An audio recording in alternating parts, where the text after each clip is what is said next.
Allora, l'ultima volta era stato in redazione Hotcorn, questa volta Donato Carrise, lo abbiamo braccato prima della proiezione. Sei emozionato? Beh, guarda, è l'unico momento in cui un autore di thriller prova la stessa esperienza che provano i lettori e gli spettatori. Quindi sì, Sei assolutamente, emozionato. sì, è la suspense, è il momento della suspense questo. Esatto. Senti, per Io sono l'abisso volevo partire da una cosa curiosa quanto affascinante che hai voluto fare, cioè nessun nome sul cartellone, nessun nome sui comunicati stampa, gli attori ci sono ma non hanno un nome appunto, perché? Ce l'hanno alla fine del film. Esatto, solo se venite a vedere. vedere scoprite chi sono. Beh, è un invito al pubblico ad andare al cinema a scoprirlo, ma noi volevamo potenziare le interpretazioni. Ma questo parte dal romanzo, perché già nel romanzo i personaggi erano senza nome, erano l'uomo che pulisce, la ragazzina del ciuffo viola e la cacciatrice di mosche. Ragionando con gli attori prima di cominciare le riprese, ci siamo detti, ma perché non spersonalizziamo totalmente? E hanno accettato su, perché poi comunque per un attore anche significa banalmente non avere il nome sul cartellone, no? Dal punto di vista Però, visto che gli attori comunque sono... no, e fa parte anche, è giusto, c'è il giusto merito, no? Però io ti dico una cosa, la loro interpretazione è o non è potente? Potentissima. E sono Più memorabili? potente, sì. Sono memorabili nonostante non stiano sul manifesto, perché i manifesti passano, una volta che il film è andato al cinema, il manifesto passa, ma quell'interpretazione resta e io credo che sia stata potenziata, loro anche sono molto felici di questo e glielo stanno riconoscendo. Chi li vede, li riconosce, vede i nomi, poi li va a cercare. È vero. Tra l'altro io avevo visto quest'estate a Riccione, avevi fatto una prima presentazione con l'Incipit e da subito avevi le idee molto chiare però dove volevi andare e di quanto, lasciami dire, non mito, però anche un alone, un certo alone di mistero lasciarci attorno, che è una cosa che manca molto oggi nel cinema, no? Cioè, ci sono trailer da 3 minuti e mezzo in cui praticamente... Ti raccontano tutto. Esatto. No, io tendo ad andare di sottrazione perché altrimenti la suspense non si crea. Ciò che promettiamo al pubblico è che una volta seduti non vi schioderete da quella poltrona. Non avrete proprio la sensazione del tempo che passa, perché i colpi di scena si susseguono, perché la storia è incalzante, è stata costruita con questo metodo. Sembra quasi che il colpo di scena nei film sia un peccato, no? Sia quasi un peccato, no, il colpo di scena, troppi colpi di scena, ma perché no? Io invece voglio essere inchiodato alla poltrona, voglio sobbalzare al momento giusto e voglio che la storia mi sorprenda, mi stupisca, altrimenti non sono soddisfatto. Sì, oppure altrimenti sto a casa e guardo altro. Infatti secondo me questo è un valore aggiunto anche per vederlo al cinema. Donato, questo è il tuo terzo film da regista, ci hai preso più gusto? Cioè è più divertente, c'è più mestiere, quindi più serenità, oppure è come il primo? Ma guarda, allora, più serenità, sicuramente sono più padrone del mezzo, perché c'è stata un'esperienza, perché il set ti forma inevitabilmente. Io l'avevo fatto in passato come sceneggiatore, come regista delle seconde unità, ma essere a capo di tutto poi cambia proprio il tuo modo di pensare. In questo caso volevo anche sfidare un po' me stesso, perché questo film, la detection è ridotta al minimo, non c'è un colpevole da scoprire, anzi scopriamo tutto all'inizio, però i colpi di scena sono altrove. In realtà noi potremmo raccontare serenamente il finale del film. È vero. È il paradosso del film. Non cambia nulla, perché c'è un'altra storia appunto che è quella che scorre sotto i piedi dello spettatore, da lì che vengono i colpi di scena che poi ti porti a casa una volta che è finito il film. Provare a fare un esperimento dove c'è un thriller che non si basa sulla detection, beh, per quello ci voleva un terzo film. Senti, cosa hai provato la prima volta che l'hai visto concluso, montato, finito? Riesci a essere spettatore anche di te stesso oppure è difficile? Devo esserlo, se non mi diverto io non si sì. diverte il pubblico. Cioè io sei anche critico, cioè dici lì però... spietatissimo, io sono spietatissimo. Cioè sei il peggior critico di Donato Carrisi è Donato Carrisi. Assolutamente, ma guarda, allora per esempio vedevo le scene, le rimontavo, ho avuto un montatore straordinario che si chiama Massimo Quaglia, che è uno dei più grandi montatori del cinema italiano.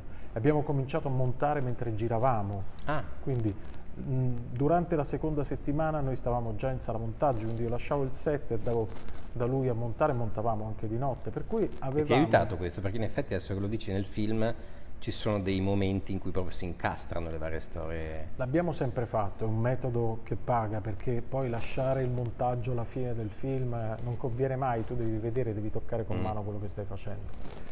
E devo dire che in questo caso ci siamo resi conto del ritmo. C'è un'altra cosa che io faccio: do agli attori il tempo delle scene. Io giro quasi col metronomo. Quando provo noi abbiamo un metronomo, quindi dico il tempo: questa scena avrà questo tempo, preparatela con questo tempo, perché il ritmo è importante.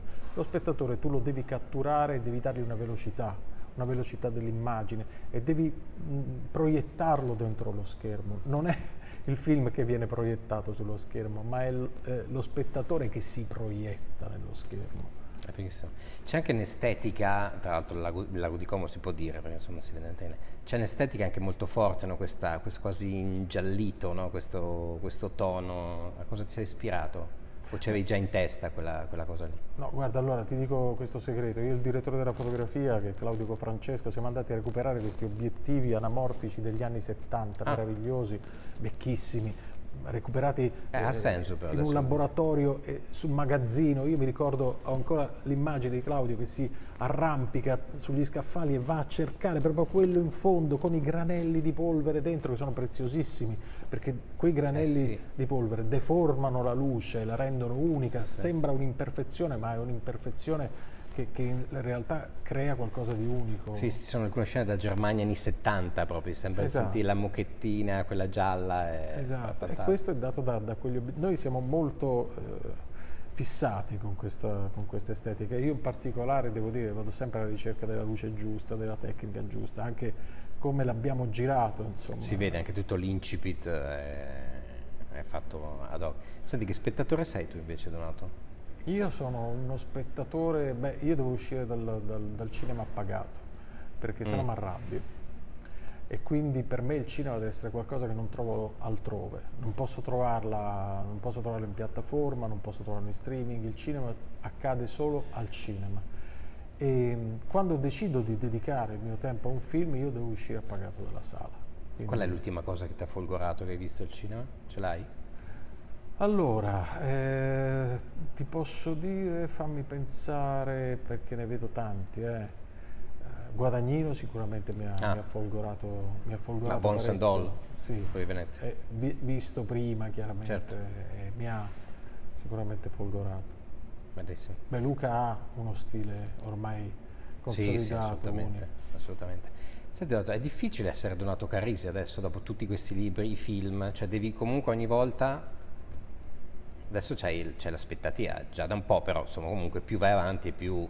E questa è la parte difficile, perché quando vengono essere da me, Donato Carrisi. mi chiedono i giovani che vogliono intraprendere il mestiere di regista oppure quello di scrittore, mi dicono come hai fatto, che cosa succede. Io dico sempre: godetevi questo momento, perché è quello più libero in assoluto. È vero che avete paura di non arrivare mai, ma quando sarete arrivati ad un certo livello lo dovete conservare, perché lì si crea uno strano rapporto col vostro pubblico. E io questa cosa non la immaginavo quando sentivo gli altri dire il mio pubblico, quasi vantandosi.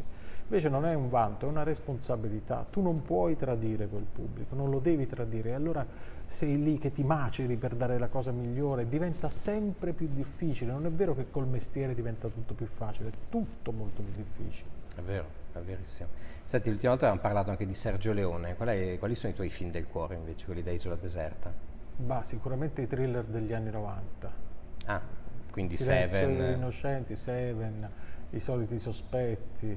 Ecco, quei film che hanno costituito la base del mio immaginario e poi da cui attingo a piene mani anche per fare le mie cose adesso, sono un importante punto di partenza, sia per lo stile che per le dinamiche. Per esempio il Silenzio degli innocenti, no? Lì è tutto dichiarato dall'inizio. Tu conosci Anzi, si Buffalo vede Bill, anche no, il killer. come in questo film, come Il mio solo l'abisso. È tutto dichiarato sin dall'inizio. I colpi di scena arrivano da altre parti, quando meno te li aspetti. C'è una sospensione dell'incredulità che funziona benissimo. È un meccanismo narrativo che si basa sui sentimenti. Io ricordo quando l'ho visto Il Silenzio degli innocenti, ero terrorizzato da ciò che stavo vedendo, ma nello stesso tempo ero attratto da ciò che passava sullo schermo. Allora, il tentativo in questo film è fare la stessa cosa. Nel film c'è una porta verde, no? Sì. Quella porta è nata l'ispirazione di quella porta è nata perché io sono tornato a casa un giorno, ero stato via per parecchi giorni, e ho trovato la porta di una stanza chiusa e ricordavo di averla lasciata aperta. Da una parte c'era la paura, ma era la paura della porta, non la paura di che cosa ci fosse dietro la porta, perché ciò che probabilmente c'era dietro la porta, mi incuriosiva.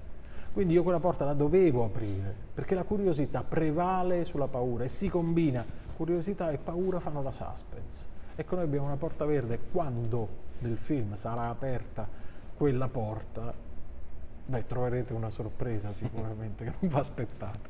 Esatto, senti, per chiudere Donato, sempre ritornando alle parole, quelle che hai detto quest'estate a Riccione, sul momento del cinema, un momento difficile del cinema, fa fatica a ripartire, però tu hai l'idea molto chiara da questo punto di vista, cioè al cinema una persona viene con delle aspettative, con un certo tipo di... e bisogna mantenerlo, non puoi mandare al cinema oggi un film come un altro, no?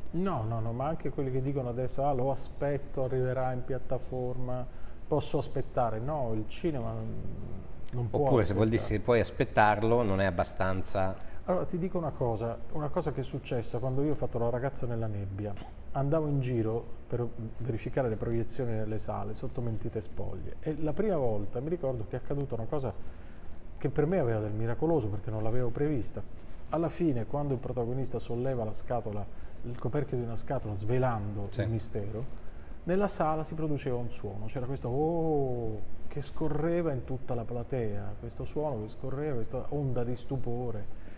E quello a parte che è appagante per un autore, ma quella roba lì non avviene sul tuo maledetto divano. La famosa visione collettiva, no? Ma sì, ma allora al cinema puoi piangere, puoi ridere e puoi avere paura. A casa non succede, rimane tutto dentro di te, non ce ne accorgiamo, ma è proprio tutto dentro di noi, capito? Anche come fonti di distrazione a casa, no? Perché comunque a casa ce n'hai infinite, in sala sei... In sala sei prigioniero, quando io dico lo spettatore deve essere prigioniero dell'abisso è perché io quell'abisso glielo voglio raccontare nei minimi dettagli. Fantastico. Quindi diciamolo subito ai spettatori che potrebbero trovarsi Donato Carrisi dietro o di fianco che guarda io sono l'abisso. Sì, potrebbe succedere. Bellissimo. Beh, sarebbe bellissimo. Donato Carrisi, grazie mille Donato. Grazie a voi, grazie.